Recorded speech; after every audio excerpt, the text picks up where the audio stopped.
வணக்கம் ஃப்ரெண்ட்ஸ். இன்றைக்கி நான் உங்களுக்கு ஜெலட்டினில் ஃபொண்டன்ட் எப்படி செய்கிறதுன்னு செஞ்சு காட்ட போகிறேன்.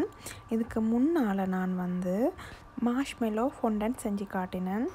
அந்த வீடியோட லிங்க்கை நான் டிஸ்கிரிப்ஷன் பாக்ஸில் போடுறேன், பார்த்து செஞ்சு பாருங்கள்.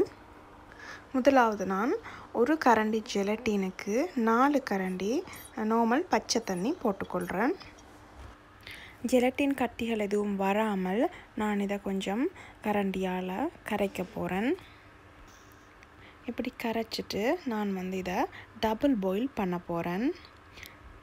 அதாவது ஒரு பாத்திரத்தில் சுடு தண்ணியை விட்டுட்டு அந்த பாத்திரத்துக்கு மேலே நான் ஜெலட்டின் பாத்திரத்தை வச்சு இந்த ஜெலட்டினை கரைச்சி கொள்ள போகிறேன். அதுதான் டபுள் பாயிலிங் பண்ணுறதுன்னு சொல்கிறது.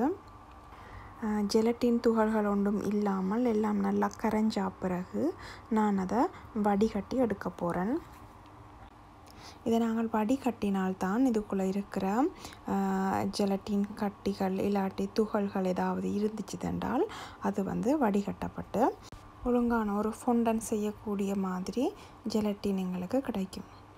பிறகு நான் இதுக்கு 150 கிராம் பவுடர் சுகர் அதை நான் அரிச்சு கொள்கிறேன். அரிச்சிட்டு அதை நான் இதோட சேர்க்குறேன். 150 கிராமையும் ஒரேடியாக போட மாட்டேன், கொஞ்சம் கொஞ்சமாக போட்டு நான் மெதுவாக குழைக்க போகிறேன். ஃபொண்டன்ட்டு அந்த க்ளே மாதிரியான பதம் வரும் வரை நான் கொஞ்சம் கொஞ்சமாக போட்டு குழைப்பேன்.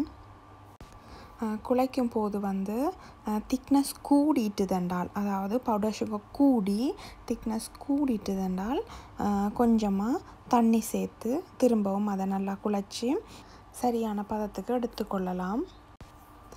ஒற்றை மாதிரி இருந்ததென்றால் இன்னும் கொஞ்சம் பவுடர் சுகர் சேர்த்து கொள்ளலாம். நாங்கள் இப்படி ஃபுல்லாகவே இது கைக்கு ஒட்டாத பதம் வரும் வரை இந்த ஃபொண்டன்ட்டை நாங்கள் குழைச்சி கொள்ளணும். இந்த ஃபொண்டன்ட்டால் நாங்கள் கேக்குக்கு தேவையான பூக்கள், உருவங்கள், அதாவது சின்ன பிள்ளைகள நாங்கள் கேக் செய்யும் போது மிக்கி மவுஸ், அப்படி முயல், அது மாதிரியான உருவங்கள் செய்வோம். அதெல்லாம் இந்த ஃபொண்டன்ட்டை யூஸ் பண்ணி நாங்கள் ஈஸியாக செஞ்சு கொள்ளலாம். குழைச்சா பிறகு இது காற்று படப்பட இறுக பார்க்கும். அதனால் நாங்கள் ஒரு லஞ்ச் ஷீட் இல்லாட்டி ஏதாவது காற்று போகாத மாதிரி உண்டால் கவர் பண்ணி நாங்கள் எடுத்து வைக்கணும். இது ஃப்ரிட்ஜில் இருந்துச்சுதென்றால் ஒரு 3 மாதம் கெடாமல் இருக்கும். இந்த பதம் வரும் வரை, அதாவது நான் இப்படி கையால் பிரிக்கும்போது உடையாமல் நல்லா க்ளே மாதிரி இருக்கிற வரைக்கும் நாங்கள் நல்லா குழைக்கணும்.